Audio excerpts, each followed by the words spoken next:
Allez, bonjour à tous, on est parti pour une analyse de Chiliz. C'est une crypto très intéressante en ce moment qui est en train de surperformer le Bitcoin. On voit que depuis son bottom, elle nous fait un x3, alors que le Bitcoin sur les dernières semaines, les derniers jours, il est en train de chuter et elle, à l'inverse, elle superperforme le Bitcoin. Donc ça, on est sur quelque chose de très intéressant et on va faire une analyse aujourd'hui, où se placer et une analyse de prix tout simplement. Donc déjà, d'un point de vue retracement, on est venu chercher les 0,886 de Fibonacci, qui est souvent une zone où les alts posent un bottom sur ces niveaux-là. Voilà, c'est vraiment des niveaux clés en général. Actuellement, on a retracé et on reste dans la zone de rechargement, donc entre les 0,78 et les 0,786. Ce qui est vraiment intéressant, c'est le momentum d'un point de vue prix et momentum d'un point de vue volume. Déjà, on a une divergence qui est validée, donc une divergence haussière, ce qui nous indique que les acheteurs ont récupéré le momentum dans leurs mains. Et on a une potentielle divergence qui est beaucoup plus grosse, qui peut se réaliser. Donc on a cette première divergence qui est validée parce qu'on a cassé au-dessus de ce niveau-là. Hop. Au-dessus de ce niveau-là, on forme un W et on pourrait avoir un plus gros W si on vient casser ce niveau-là. On verrait qu'on aura un magnifique W et le momentum serait vraiment très puissant. Donc ça, c'est pour le momentum d'un point de vue prix.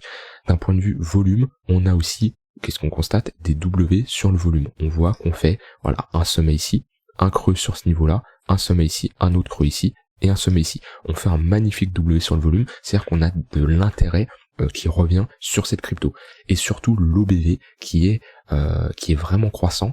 Donc l'OBV, ça représente l'entrée d'argent sur un actif, donc quand on voit qu'il est croissant, ça veut dire qu'on a de l'entrée d'argent, et quand il est décroissant, on a de la sortie d'argent.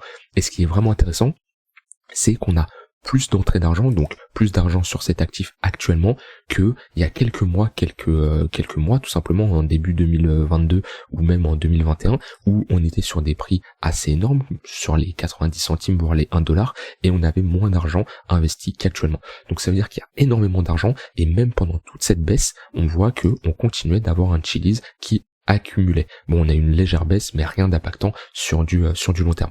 Donc ça, déjà, d'un point de vue momentum sur le volume, c'est très intéressant. D'un point de vue comment on a retracé, on est venu chercher, on a comblé toute cette zone d'imbalance. Donc là, on avait une grosse zone d'imbalance, donc un déséquilibre de marché, c'est quand le cours pump de manière trop violente. On voit qu'on a été chercher le déséquilibre de marché ici, on a été le combler avec cette mèche, ça l'a pas touché, mais moi je considère que c'est comblé, et là ensuite on est revenu chercher cette mèche pour combler ce déséquilibre. Donc ça, déjà, d'un point de vue zone d'imbalance, on n'en a plus, donc on peut se réattaquer au nord. Et si on a des zones d'imbalance au nord, on va avoir cet endroit là, hop, que je vais signifier, voilà, ici, on a ici une zone d'imbalance, et là on a comblé les zones d'imbalance qu'on avait avec ce mouvement haussier. Donc voilà, on pourrait venir chercher cette zone d'imbalance qui pourrait nous permettre de combler ce déséquilibre de marché. Qu'est-ce que je voulais ajouter? Est-ce que on est dans un moment pour investir? La réponse est non. On a trop pump et on est sur on n'investit pas quand un marché est vertical comme ça. On attend un retracement. Donc moi, ce que je conseille de faire, c'est vous passez en daily, hop, on a ici notre point le plus bas, notre point le plus haut, on va placer un Fibonacci. Actuellement, on a consolidé autour des 0,382 de Fibonacci, et si on revient chercher ce niveau-là, il a plus de probabilité de le casser, parce que plus on teste un niveau, la fois où on l'a testé augmente, plus il y a de chances qu'il casse, et s'il casse, on viendra chercher la zone de rechargement au niveau des 0,118 et des 0,786 de Fibo. Et là, on sera dans une zone intéressante pour faire de l'investissement, parce qu'on n'investit pas quand on est en haut d'un top de marché comme ça, on investit quand on retrace. Et ce que je conseille, c'est toujours d'investir dans des zones de rechargement vers les 0,118 et les 0,786 en daily, sur des petits retracements comme ça. Si vous êtes en weekly, je vous conseille d'aller chercher les 0,886. Maintenant, d'un point de vue momentum sur du daily, on voit qu'on a les acheteurs qui sont en train de perdre le momentum, donc on est sur du court terme. On voit ici qu'on a une petite divergence baissière, donc les vendeurs récupèrent le momentum. On est dans un potentiel M top, on voit qu'on est dans une structure qui peut se faire, qui est un M, qui veut dire que d'un point de vue structure, on va retracer et repasser d'une dynamique haussière, donc une dynamique haussière quand on fait des W comme ça, à une dynamique baissière. Donc à l'inverse, des sommets et des creux de plus en plus bas. Ce qu'il faut surveiller, c'est la ligne de coup de ce M qui se situe ici, et si on casse ce M, on aurait un potentiel retournement dans cette zone de rechargement.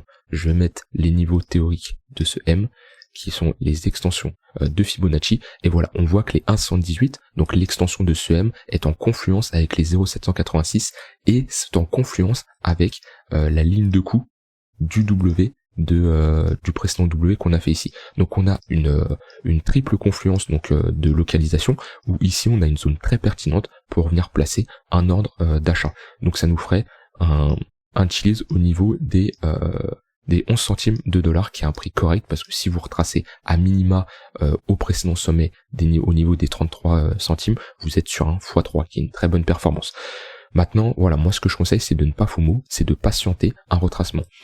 Peut-être vous prenez le risque que ce retracement n'existe pas et que le cours continue à partir en haut, mais au moins si vous investissez ici et que le cours retrace, eh ben vous serez pas dans un bon investissement, puis vous serez perdant. Donc moi ce que je conseille vraiment, c'est d'attendre un retracement dans cette zone de rechargement.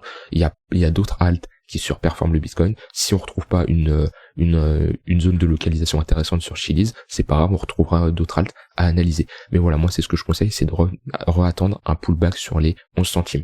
Je le dis assez souvent, mais un V bottom comme ici, parce que là on est sur un V bottom, est souvent amené à être retesté. C'est quelque chose de très classique. Quand on fait une première impulsion haussière, on a un retracement pour faire une deuxième impulsion. On peut le voir par exemple ici, on a notre première impulsion haussière qui nous donne un retracement et on fait un gros W de cette manière-là. Ici pareil, on a un premier pump, donc un V bottom, et on fait un retracement. Et ça c'est quelque chose d'assez classique. Ici on a notre première lancée et on vient faire un deuxième retracement pour valider un gros W. Moi voilà, c'est ce que je conseille, c'est toujours d'attendre une structure en W. Maintenant si on a, comme je dis, on retourne dans cette zone de rechargement, ça sera très bullish. On va regarder la paire contre le Bitcoin, ça nous permet de savoir si elle surperforme le Bitcoin. On va pas regarder les volumes parce que je les trouve pas pertinents en regardant une paire contre le Bitcoin, mais là ça nous permet de voir tout simplement Chiliz contre le Bitcoin, qui surperforme qui. On voit que pendant une longue période le Bitcoin a surperformé Chiliz, vu qu'on faisait des sommets de plus en plus bas. On était dans une sorte de structure qu'on a cassée par le haut. Je suis pas fan de ce genre de structure, mais je la mentionne quand même.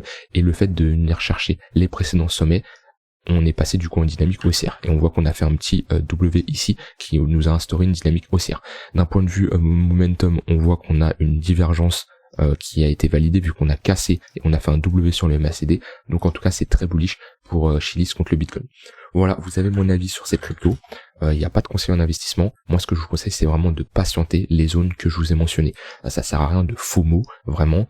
Ça sert à rien de FOMO, parce que si le marché se retourne, vous serez plus perdant. Et si vous achetez maintenant et on retourne au niveau des 11 centimes, vous perdez quand même la moitié de votre investissement. Voilà, j'espère que cette vidéo vous aura plu. Si il y a des termes techniques que vous n'avez pas compris, je vous laisse rejoindre le Discord et me poser vos questions. Et on se retrouve à très vite pour une prochaine vidéo. Bye bye.